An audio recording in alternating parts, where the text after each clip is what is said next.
The training grounds of Cytherian Prime stank of scorched metal and alien sweat. Under the harsh glow of 3 suns, rows of recruits strained against the barked commands of towering warlord instructors.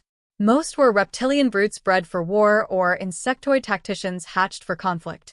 Only one stood out as alien to them: Cadet Darius Kane, a thin-framed human forced into service after Earth's surrender treaty.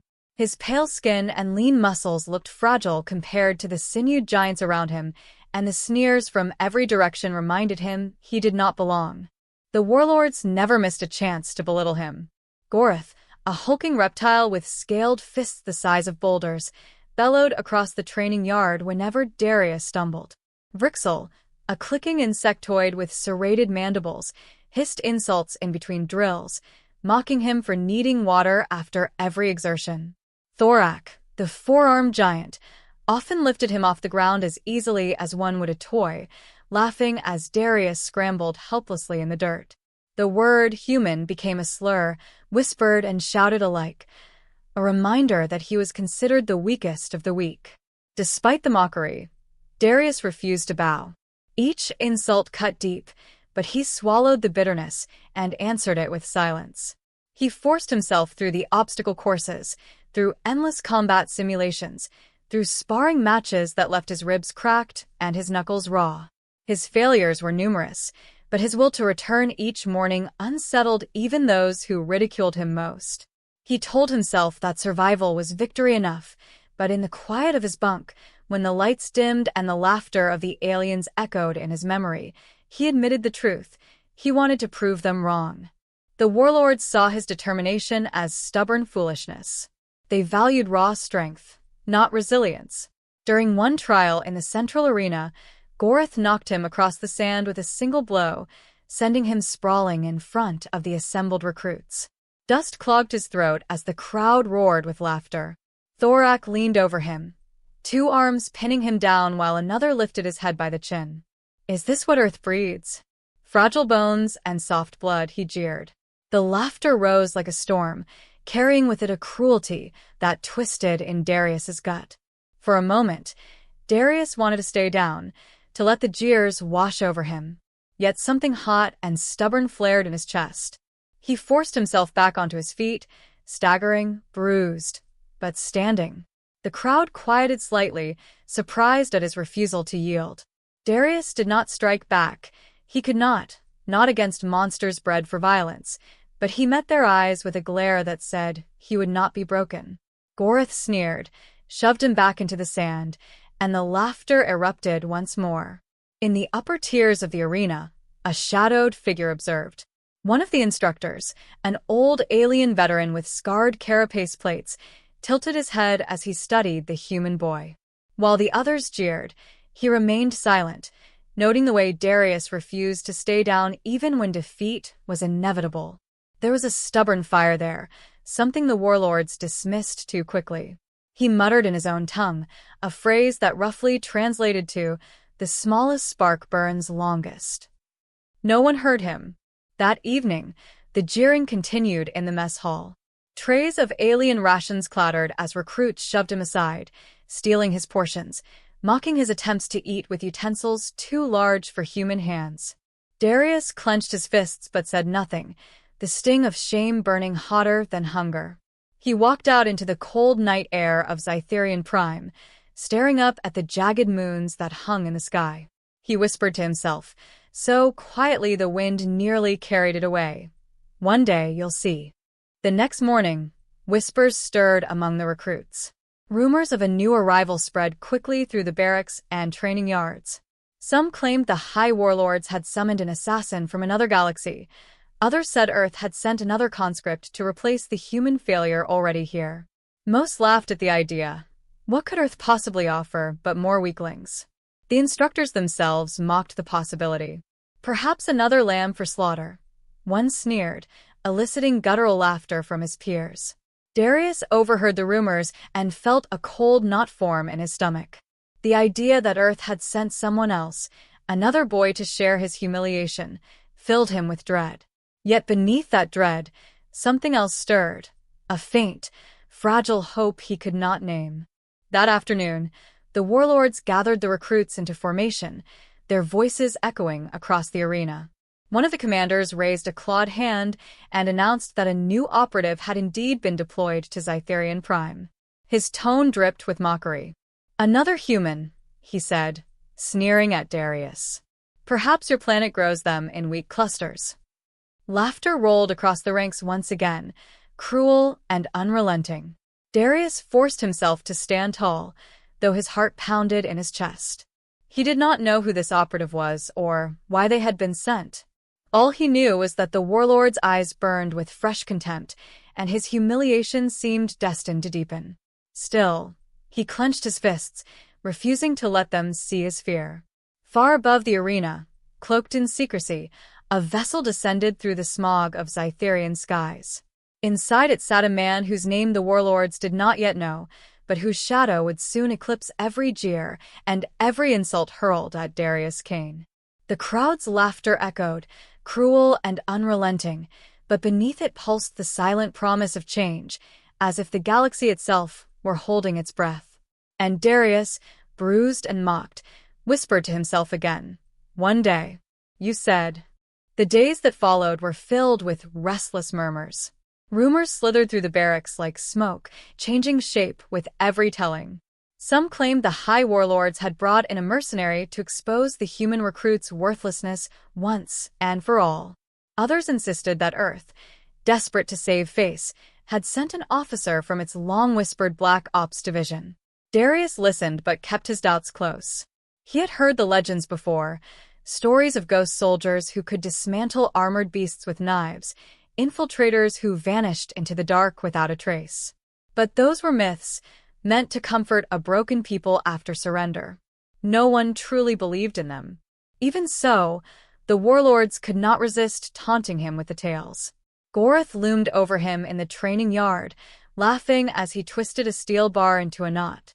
"Is this what your kind waits for? A phantom to save you." Vrixel's mandibles clicked in mock applause. "Perhaps the shadows will fight your battles, soft blood."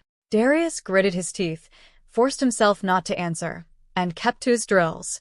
He had begun to move differently, studying the patterns of alien strikes, watching how their massive limbs overextended, how their reliance on brute strength left gaps.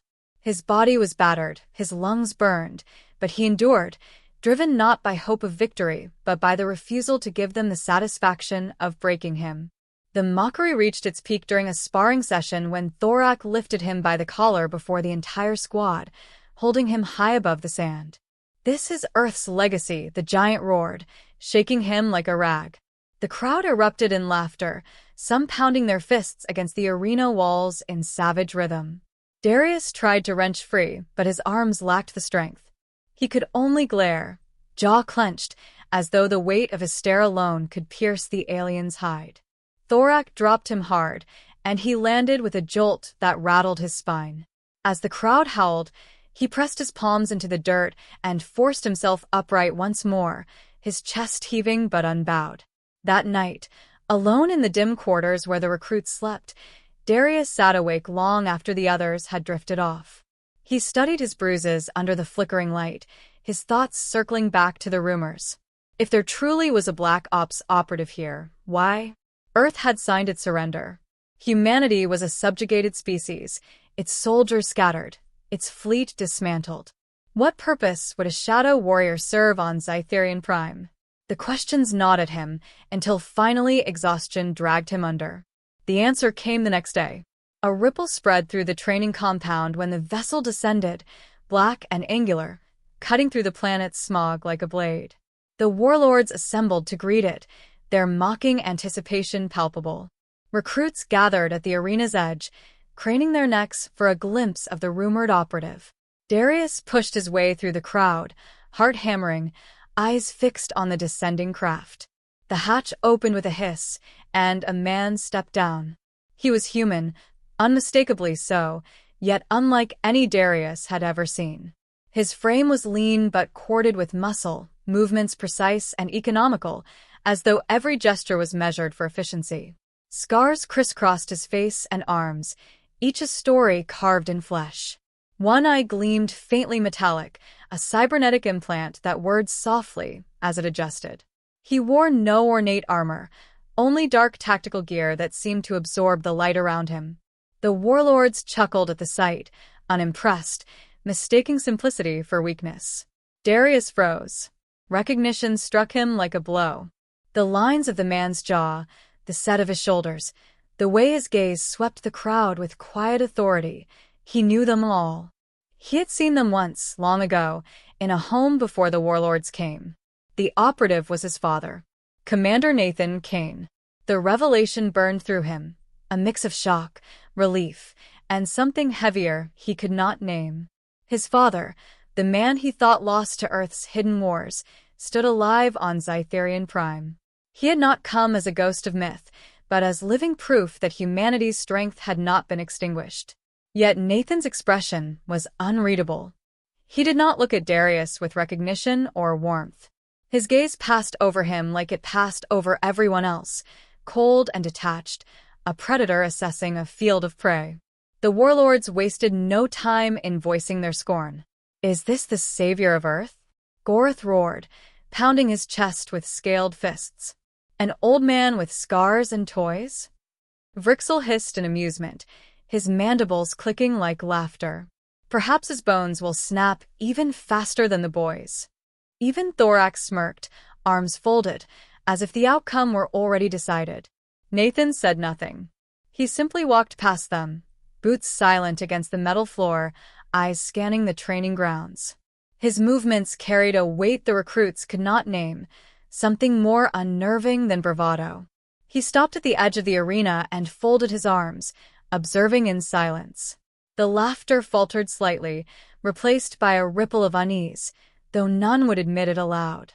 From the crowd, Darius could not tear his gaze away. His father had returned, but not with embraces or reassurance. He was a soldier first, a shadow of Earth's last resistance. Questions clawed at Darius's mind. Why had he come, and what did it mean for him? The son who had endured nothing but failure under alien ridicule? Yet Nathan offered no answers, only silence. The recruits returned to their drills under the watchful eyes of the instructors, though their attention flicked again and again toward the quiet human specter at the arena's edge. Whispers passed between them. Was he truly one of the Black Ops? Could he be the phantom killer spoken of in rumor? The jeers lost some of their edge, replaced by uncertainty, but not for long. The warlords regained their composure and redoubled their taunts. "See how Earth clings to ghosts," one sneered. "Let us watch them both break." Darius tried to focus, but his thoughts spiraled. His father's presence ignited something fierce within him, a desire to prove himself not just to the warlords but to the man who had once been his guide. The shame of his failures weighed heavier now, because Nathan had seen them all. He burned with the need to show he was not merely a boy mocked in the sand, but his father's son. As the suns dipped low and shadows stretched across the arena, Nathan remained in silence, arms crossed, a sentinel among predators. The warlords laughed, the recruits trained, and Darius's heart pounded with a storm he could no longer contain.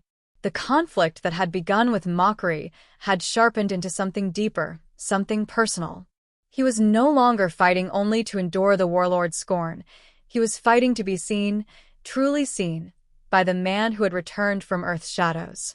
When night finally fell and the arena torches guttered low, Nathan turned away without a word, vanishing into the compound's corridors. His silence was more powerful than any declaration. Darius stood among the other recruits, bruised and trembling, yet his eyes burned with new resolve. Whatever trials lay ahead, he knew they would no longer be endured in isolation. Something had shifted. The warlords still mocked, still laughed, but beneath it all, unease lingered like a crack in their armor. And for the first time, Darius felt that the tide of humiliation might not last forever. The following morning began like any other, with the recruits driven into the arena under the guttural roars of their instructors. Yet something hung in the air, a taut anticipation that even the most brutish aliens could feel. Nathan Kane stood at the perimeter, arms folded, expression unreadable. The warlords had grown tired of his silence and demanded a demonstration. If this human claimed lineage from Earth's fabled Black Ops, then let him prove it in front of them all. Their amusement was palpable, laughter rolling through the ranks as they anticipated another humiliation. Darius watched from the line of recruits, his pulse hammering. He had no idea what his father would do, but some part of him feared that if Nathan failed, all of humanity's last scraps of dignity would be destroyed in a single spectacle. The challenge was set. Gorith, the reptilian colossus, stepped forward first, towering nearly 3 heads taller than Nathan. His scales gleamed under the sun's, muscles bulging as he flexed. The crowd roared approval, certain the human would be broken with one blow.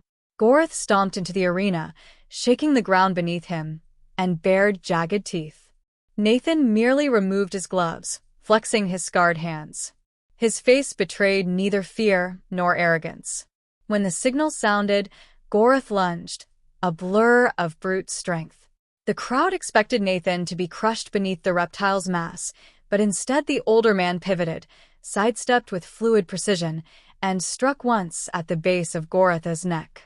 The reptilian warrior froze, eyes wide, before collapsing into the sand with a guttural choke. Silence swept the arena. Gorith writhed for a moment, then lay still, muscles locked by a nerve strike none of the aliens had ever seen. Nathan straightened, expression calm, as though brushing dust from his boots would have been more effort than the fight had required. Shock gave way to murmurs. Vrixel's mandibles clicked nervously, yet pride demanded he step forward next. His insectoid frame darted with sharp speed, for legs propelling him in zigzag patterns designed to confuse and overwhelm. His claws slashed with a hiss of air, his strikes too fast for most eyes to track. Yet Nathan did not chase him. He remained rooted, body rotating just enough to avoid each strike, until in a sudden blur he seized one claw mid-swipe and twisted. The crack of chitin echoed. Vrixel screeched as Nathan yanked him off balance, slammed an elbow into a joint, and brought the insectoid crashing down in the dirt. In a single heartbeat, Nathan's boot pressed against his thorax, pinning him. The fight was over before it had begun. Whispers surged through the crowd now, a ripple of unease. These were not the victories of brute strength, but of surgical precision, of knowledge and control. Thorak, unwilling to see his comrades humiliated, stormed into the arena with all 4 arms raised, each hand clutching a weapon. His roar shook the sands. Here was raw dominance, a titan bred for war, eager to crush the old human in a single strike. The clash was brutal and brief. Thorak's blades whirled, his fists swung with earth-shaking power, yet Nathan moved through the storm like a shadow. Each strike missed by inches, every swing punished by a counter too quick to follow. He slid under a downward smash, drove his fist into a pressure point beneath one of Thorak's arms, then another into the side of his leg. The giant staggered, stunned. Nathan vaulted onto his back, locking an arm around his neck, and in seconds the 4-armed colossus toppled to the sand, gasping for breath. The silence that followed was heavier than any laughter that had come before.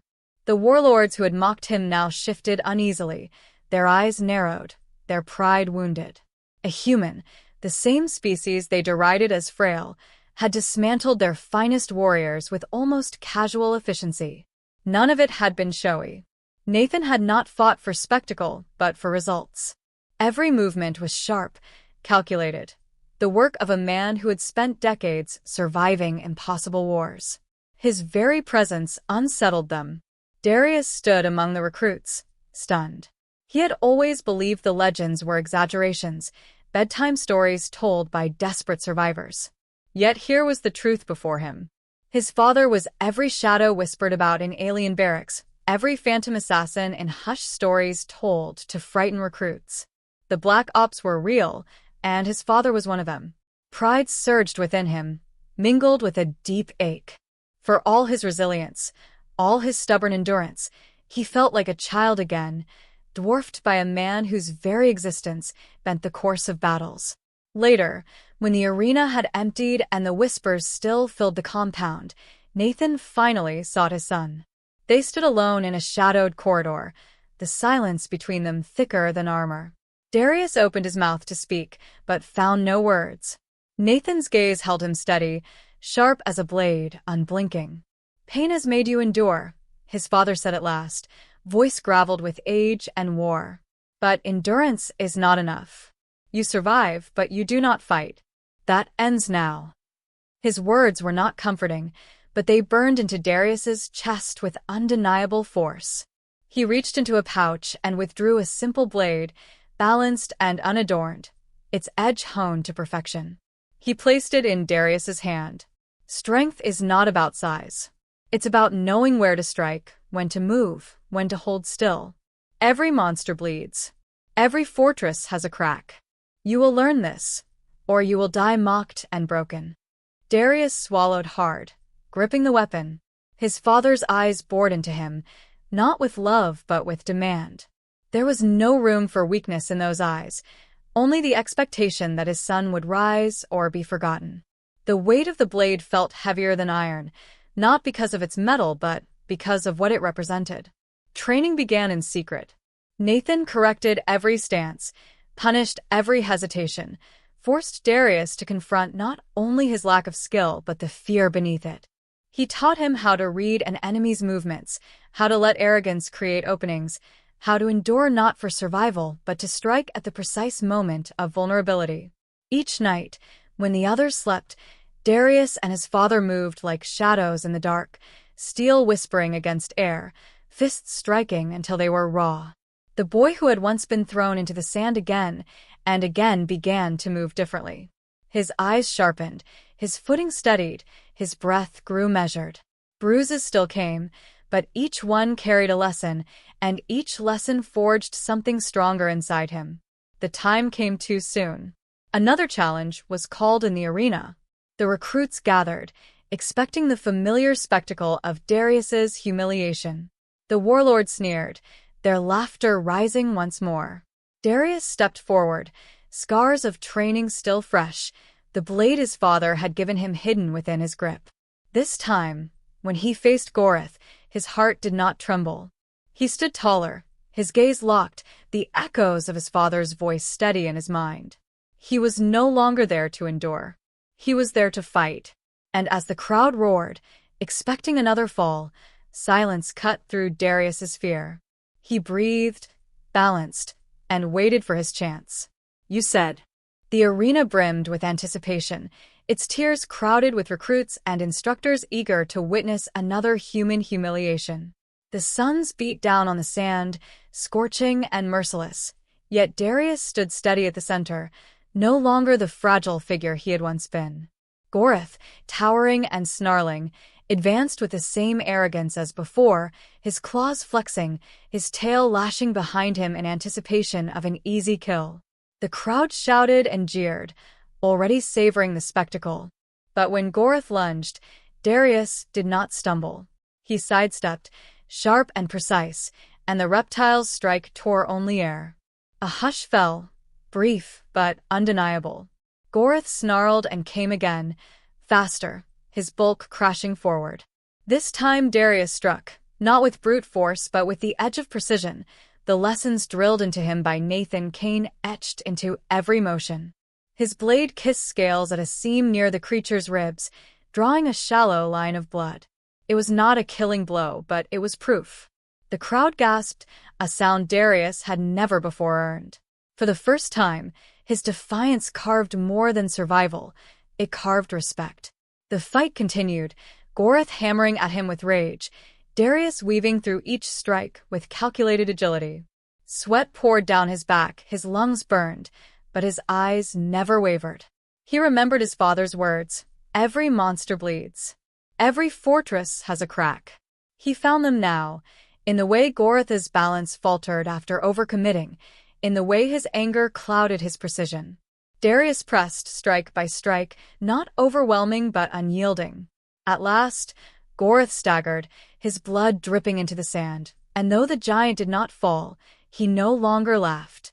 The silence that followed was broken by jeers, not at Darius this time, but at Gorith for failing to crush him.